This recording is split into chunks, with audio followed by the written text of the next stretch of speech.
So Moon Knight certainly has some good sections and bad sections, but mainly there are three characters you care about here, which is the man who's both Stephen, Mark and Khonshu, Ethan Hawke as Harrow, and May Kalamavi, possibly a new rising star actor as Layla. When you see the show, you feel it's mostly a bit of a building show. You first see the character development of Stephen and then the one of Mark. The story of his first personality is the least interesting one. I mean, his work in the gift shop and as such is a little bit boring in the first episode, but there are always sections where there's action, which is also the strong point of the show. Here already you see the introduction of Ethan Hawke as the villain that wants to resurrect Amit. He is really good in that role, and for me probably the absolute best character in the show. Because as the villain, he is very cool, but when he plays a doctor later in the show, I don't feel as immersed. The two first episodes does build things up a bit, and Mark sort of collides with Steven, and they realize that they also have a third one in the body, as Mark is the avatar of Khonshu, brought to life after he was near death. When we now get to Egypt, and he a little bit before that meets Layla, after Steven finds a number he doesn't recognize, things get interesting. He summons the suit and becomes the Moon Knight. From the third episode and onwards, that's when the action in the show really kicks in, and Harrow goes to lengths to find Amit's tomb.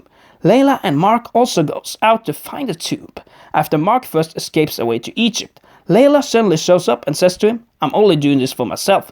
But in this section, you have some really cool fights. Particularly, the Moon Knight has some cool skill moves, as well as Harrow, who retains the dark powers of Amit. What I do, however, don't care too much for is the fifth episode.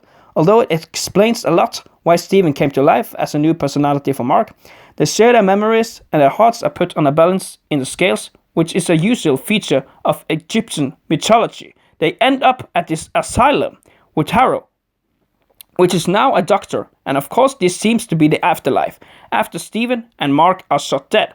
Or it could be that Stephen has imagined the whole story. But as it turns out, by the end, it is actually Harrow that has imagined this story and is at a mental facility. At the credit scene after the episode, you can see him dying after Khonshu has a new avatar, which is the third personality of the Moon Knight, and Harrow is shot dead in a car. Though there's much building up to this last episode, it is absolutely the strongest one, and here you do see intense fight between Moon Knight and Harrow.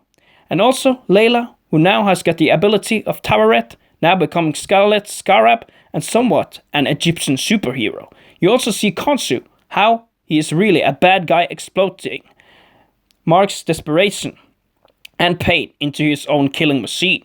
The end fight though, between this Egyptian selfish god against Amit is a very cool one. You are really on the edge of your seat, but yeah, I really liked it.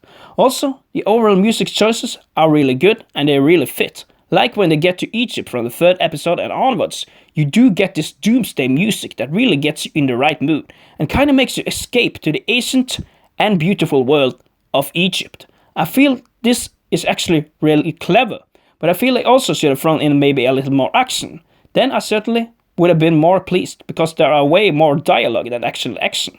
However, that is my view on this show, and if you would like to discuss it, drop a comment below.